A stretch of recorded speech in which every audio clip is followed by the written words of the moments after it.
Good morning. Hi, I'm Ceri, yoga teacher and co-founder of House of Lights Retreat Centre here in the south of Spain. And I'm on my sunny rooftop this beautiful morning. So today I'll be leading less of a flow and more of a workshop. I thought it's particularly appropriate to be out here with the sky and the mountains as a backdrop, as the workshop will be based around taking flight. We're going to be looking at Bakasana, at crow pose. So to have this elevation and have this beautiful view behind me seems even more appropriate today. So I haven't done a live stream for a while. It's great to be back here with you all. I'm just going to give a moment to see who wants to join. And I'm excited and inspired today by another yoga teacher. I love this idea of a network and a community of yogis, yogi practitioners, yoga teachers, and that we all share our knowledge. But I'd really like to credit her. Her name is Natanya Stambouli, and I recently purchased her online course called Yogi Flight School. So it's all about forearm balances, hand balances, inversions, about that change of perspective, about taking flight. So a lot of the material covered in the workshop today, I'd like to credit to her. A lot of the tips and the strategies and the advice around arm balancing and how you can shift and progress your practice is down to Natanya. So thank you to her. You can find her on Facebook and Instagram, and also at www.yogiflightschool.com. So please take a look, there's loads of interesting stuff there.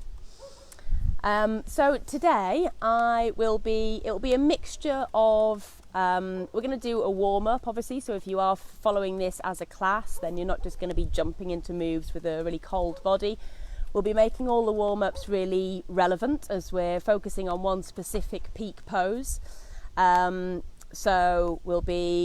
they'll all be relevant to crow pose, using and activating and warming the parts of the body that we're going to be using in this pose, and also starting to program the brain that these movements are possible.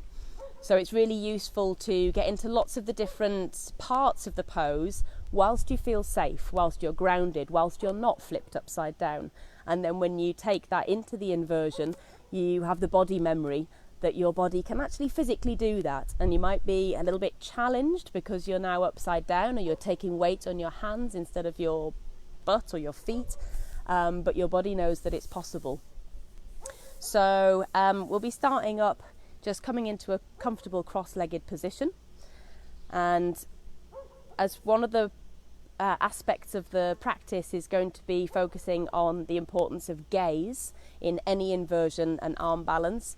So I'd just like to say before we start that when I'm telling you to gaze forwards, the idea is not to crunch into the back of the neck. If I just go on the side for a minute, to gaze forwards, you don't need to throw the head back to look forwards. A lot of the action can come from your eyeballs. So you can literally be gently lifting the chin, but mainly looking forwards with the eyes. So that in mind, we will start with warming up the neck.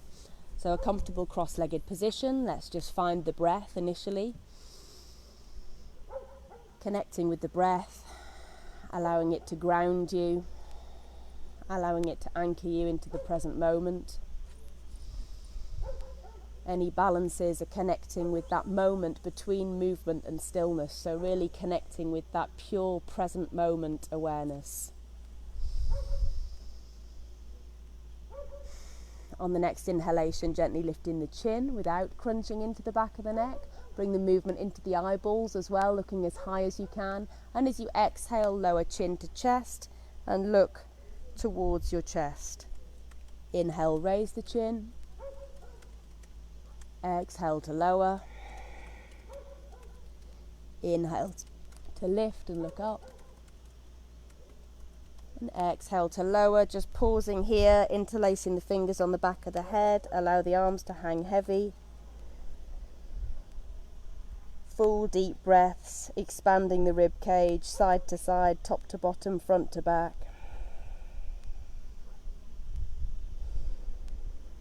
And then releasing the hands from the head. So we're now going to move on to the shoulders, another huge part of this arm balance.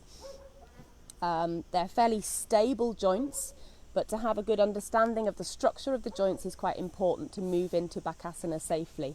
So I'm just going to talk for a moment about protraction and retraction whilst there's no weight bearing on the shoulders. So if you extend the arms forwards and flex at the wrists, almost imagining that you're placing the palms of the hands down onto the ground. So if you push that imaginary ground away from you and feel the shoulder blades move away from one another, broadening the shoulders, this is protraction. This is the action that we're looking for in crow pose and a lot of the other arm balances and forearm balances. So if we do the opposite, if you draw the backs of your hands, keeping the arms straight towards your body, and feel the shoulder blades gently pinch together, this is retraction.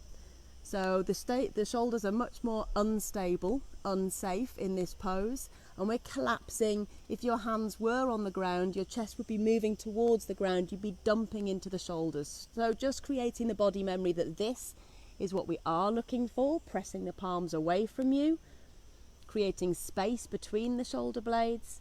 Draw the hands towards the body, kiss the shoulder blades together. This is what we're not looking for in the pose. So just bearing this in mind, protraction and retraction, if I use this terminology as we move into the pose. If we start from the ground up, which seems a sensible thing to do, so normally I would be cueing from the feet all the way up the legs in a pose, but when we flip the body upside down, our hands or forearms become our feet. So we're going to start looking at the hands. If you first just lift your hands, if you just gently open them wide as if you were going to wave at somebody, you notice that the palm is fairly flat. If you really extend the fingers as wide as you possibly can, flaring to your full extension, and then look at the palms of your hands, you might notice that a cup appears, an indentation. So this is actually one of the lesser talked about bandhas within yoga. You might be familiar with the Uddiyana Bandha and Jalandhara Bandha. This is another energetic lock that we create by flaring the fingers really, really wide. So we're activating the hands. When you're standing on your feet, you might not even notice you're doing it, but your toes will constantly be shifting and moving and adjusting to keep you balanced. So this is the action that we're now going to be looking for in the hands. So creating Hasta Bandha, creating this cup shape in the hands is essential. And then coming on into tabletop position like this, and visualizing that through that cup shape you could literally draw energy up from the earth. The other 2 points that we want to anchor down into the ground is the root, the base of your knuckles. So where your fingers attach to the palms of your hands, we're going to press this point firmly into the mat. The next knuckle up, these knuckles, the middle knuckles, they can be floating away from the ground. The third point of contact, which is essential, is the fingertips. So bringing the palms back down, create Hasta Bandha by creating that cup shape.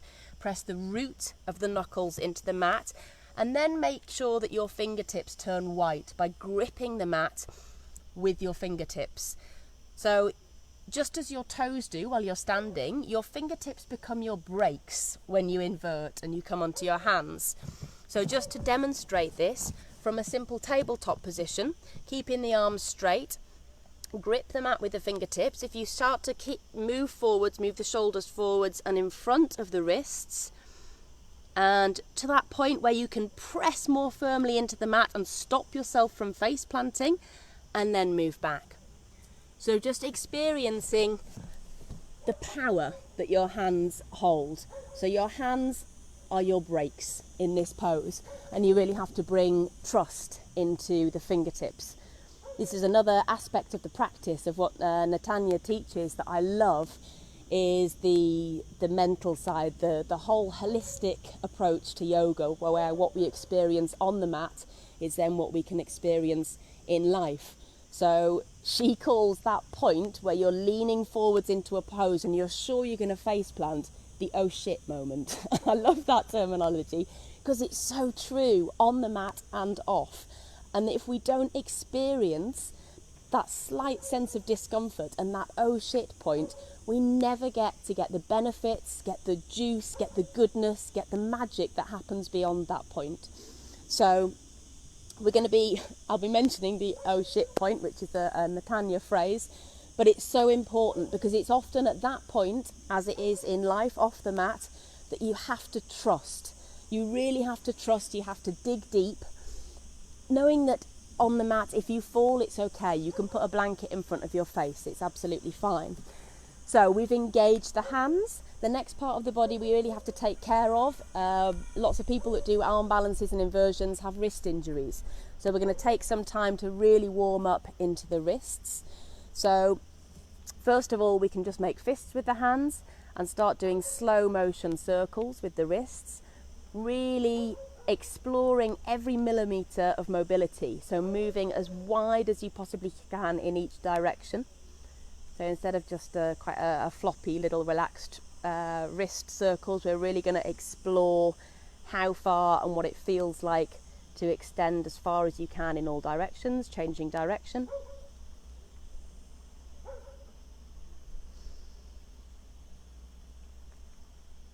And the next one is a perfect example how we're going to move through some discomfort. So we're going to do the hand bursts.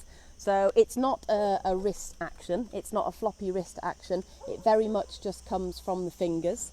So that the shoulders are relaxed today, we can just keep the elbows in towards the ribs, the elbows bent.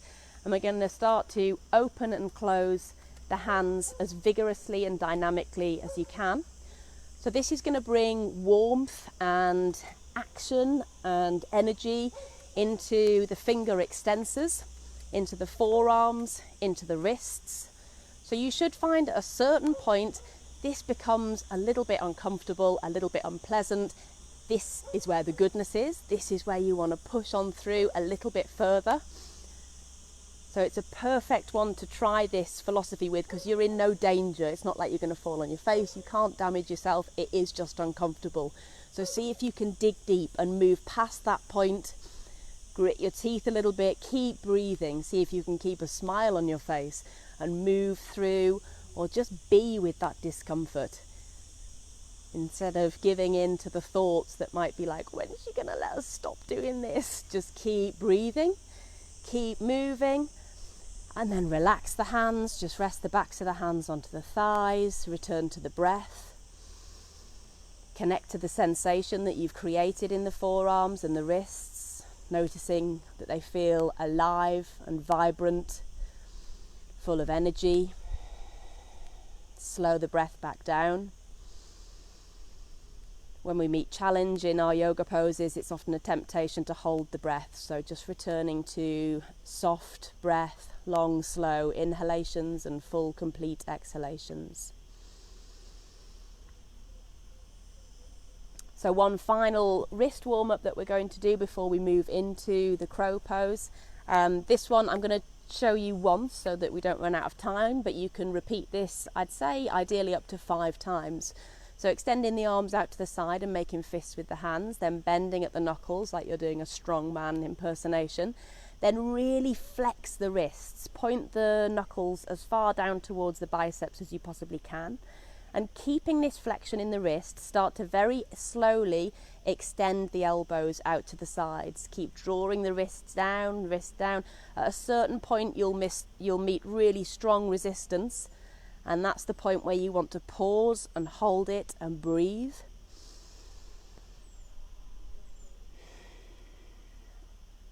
And then straightening the arms as much as you possibly can, keeping the wrists flexed and then drawing them back in. So this is to be repeated maybe 3 to 5 times to strengthen the forearms.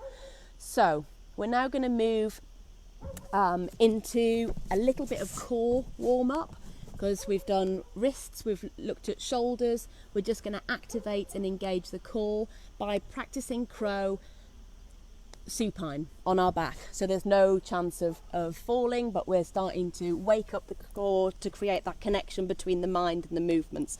So bringing yourself onto your back, reaching the arms up towards the sky and flexing the wrists as if you were planting your hands on the ground. So as you exhale, we're just going to draw the knees to gently touch the elbows.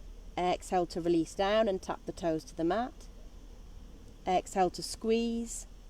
Inhale, release. Exhale to squeeze. Inhale to release. One more time like this.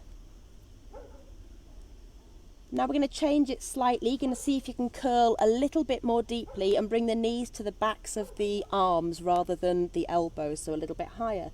So exhaling to curl. So maybe the thighs are meeting the stomach a little bit more, squeezing into a tighter ball, so that your body knows that it is capable of engaging its core and creating this movement without the added complication of having to balance on your hands. One more time. Okay, we're just going to hold it here, squeezing in, and then flex the feet and do a little running crow on the back. So tapping your toes to, or as close as you can, to the backs of your wrists. So you should really feel some heat coming into the core at this point. Good morning, core. Waking up the middle of the body. And then release down and coming back to a seated position. So starting now to move into our crow pose. One of the biggest game changers that I learned through the Yogi Flight School was about joint stacking and weight shifting.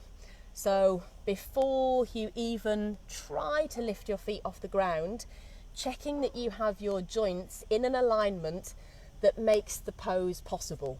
Okay, it's kind of a little bit, it's a bit physics really, it's a bit sciencey, but it makes complete sense.